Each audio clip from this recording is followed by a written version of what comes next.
Assalamualaikum warahmatullahi wabarakatuh. Halo semuanya, perkenalkan aku Elza Wanda Istiqlalia dengan NIM D600210236 dari kelompok 30. Pada video kali ini aku akan menjelaskan secara singkat mengenai modul 2, yaitu penarikan sampel dan estimasi parameter.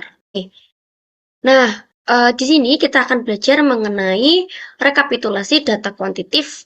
Nah, di sini tahap pertama yaitu membuat sheet terlebih dahulu. Sheet di sini adalah sheet rekapitulasi kuesioner. Nah, pada rekapitulasi kuesioner ini terdapat dua tabel, di mana tabel pertama yaitu berisi tentang pernyataan responden dan juga tingkat kepuasan. Pada tabel responden ini terdapat beberapa kolom. Yang pertama yaitu responden, lalu ada tabel butir pernyataan, di sebelah kiri terdapat total skor dan juga rata-rata skor. Nah, untuk tabel tingkat kepuasan itu terdapat interval, skor, dan juga keterangan. Nah, untuk responden sendiri, di sini kita memiliki sejumlah 50 responden, di mana kita jumlah responden ini akan digunakan untuk melakukan uji Z.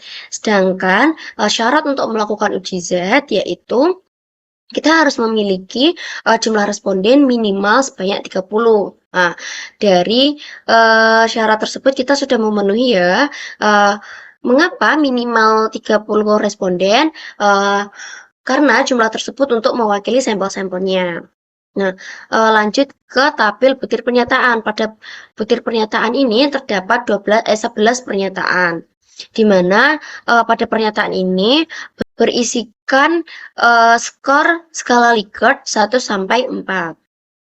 Nah, skor skala Likert ini disesuaikan dengan sumber yang kita peroleh.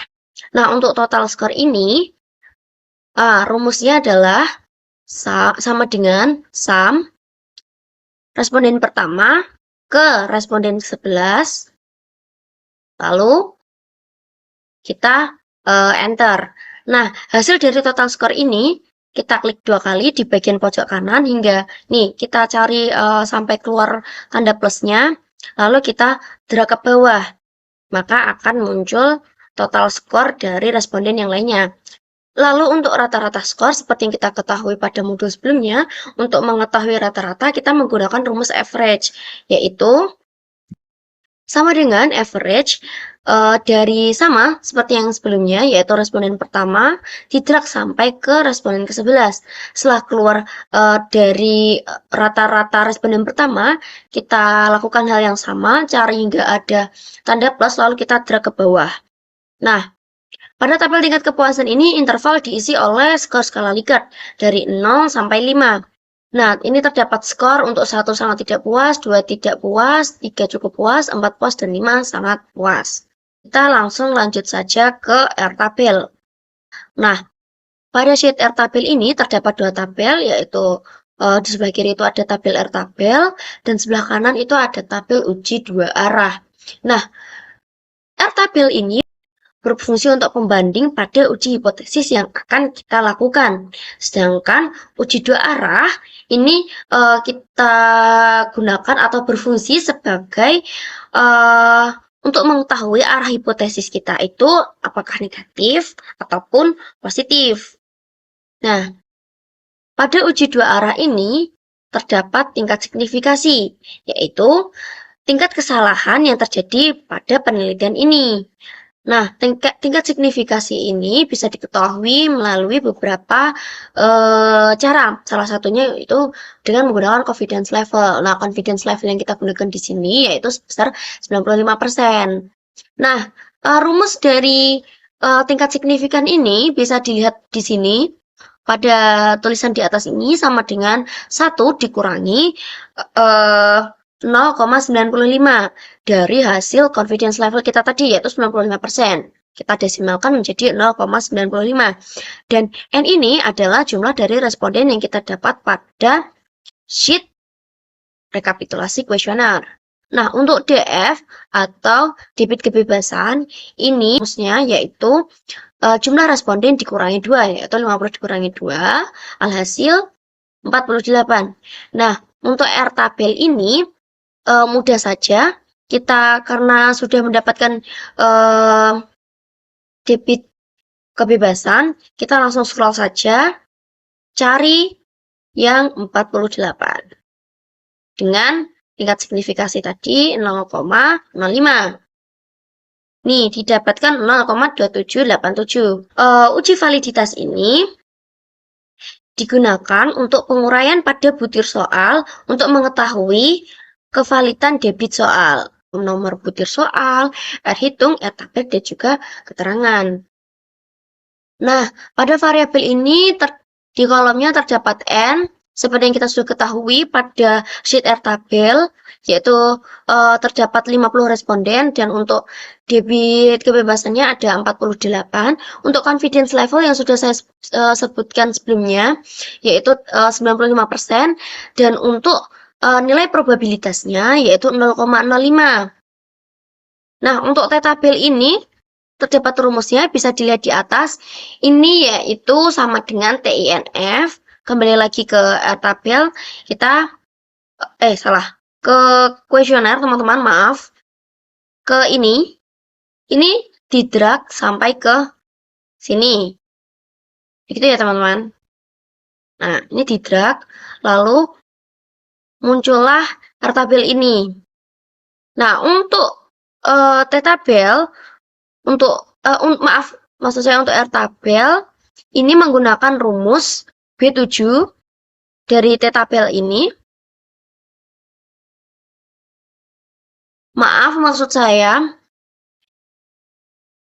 Nah, untuk tabel ini tadi rumusnya sama dengan TINF, lalu kita ke B6 kayak apa toh?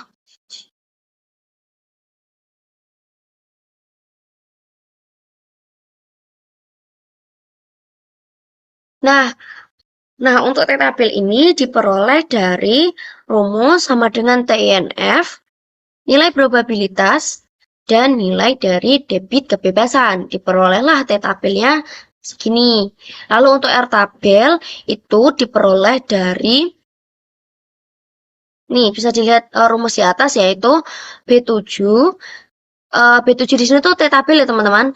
Tabel dibagi, biasanya menggunakan tulisan atau rumus SQRT, lalu dalam kurung B4 itu debit kebebasan ditambahkan lagi dengan nilai probabilitas, lalu dipangkatkan 2. Alhasil keluarlah tabel. Ini hampir sama seperti ini tadi ya.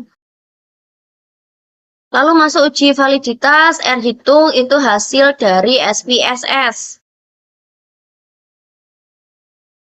Nah, SPSS di sini dari total skor kita diperoleh kita copy, karena di sini kita menggunakan nilai desimal, maka kita jadikan desimal 1/1 baru dimasukkan ke R hitung. Untuk R tabel disesuaikan dengan yang atas. Nah, mengetahui valid atau tidaknya dari butir soal ini, pernyataan ini, itu kita menggunakan beberapa indikator. Salah satu indikator yang saya gunakan yaitu ketika R tabel ini kurang dari 0,05, maksud saya kurang dari nilai probabilitas dan bernilai positif. Nah, untuk mengetahui kevalidan dari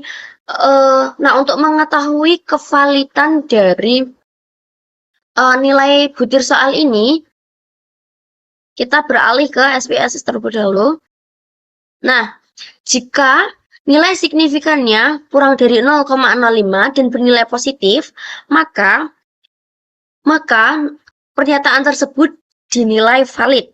Nah, ini bisa dilihat ya pada total skor di paling bawah ini, nilai signifikannya di bawah 0,05 semua. Maka dinilai valid. Lalu kita masuk ke uji reliabilitas. Nah, ini terdapat beberapa tabel. Untuk tabel yang pertama, ini ada tabel uji reliabilitas. Nah, untuk uji reliabilitas ini berfungsi untuk alat ukur untuk mengetahui apakah alat ukur masih tetap konsisten jika dilakukan secara berulang. Nah, bisa dikatakan reliable jika alfa lebih besar dari R tabel. Bisa dilihat bahwa alfa kita lebih besar dari R tabel. Alfa kita di sini 0,936 dan R tabel kita tadi adalah 0,2787. Maka bisa dikatakan alfa kita lebih besar daripada R tabel. Jadi di sini bisa dipastikan bahwa ini reliable. Oke, beberapa tabel bisa dilihat di sini. Saya akan langsung bacakan analisis untuk mempersingkat waktu. Analisis yang pertama yaitu output di samping memberikan informasi tentang jumlah sampel atau responden N sebanyak 50 orang. Karena tidak ada data yang kosong dalam pengertian jawaban responden terisi semua, maka jumlah validnya adalah 100%. Dapat dilihat ya teman-teman. Lalu dari output di samping dapat diketahui N of item adalah 11 buah dengan nilai cron batch alpha sebesar 0,936. Maka dapat disimpulkan bahwa ke-11 pendataan tersebut adalah reliable. Sudah dijelaskan. Lalu untuk analisis yang terakhir, untuk tabel yang terakhir yaitu tabel output di samping memberikan gambaran nilai statik untuk ke-11 pernyataan kuesioner. Dalam nilai ini diketahui Cron-Share alpha untuk ke-11 pernyataan adalah lebih dari 0,2787, maka disimpulkan bahwa ke-11 pernyataan tersebut reliable. Itu tadi penjelasan singkat dari saya, kurang lebihnya mohon dimaafkan. Wassalamualaikum warahmatullahi wabarakatuh.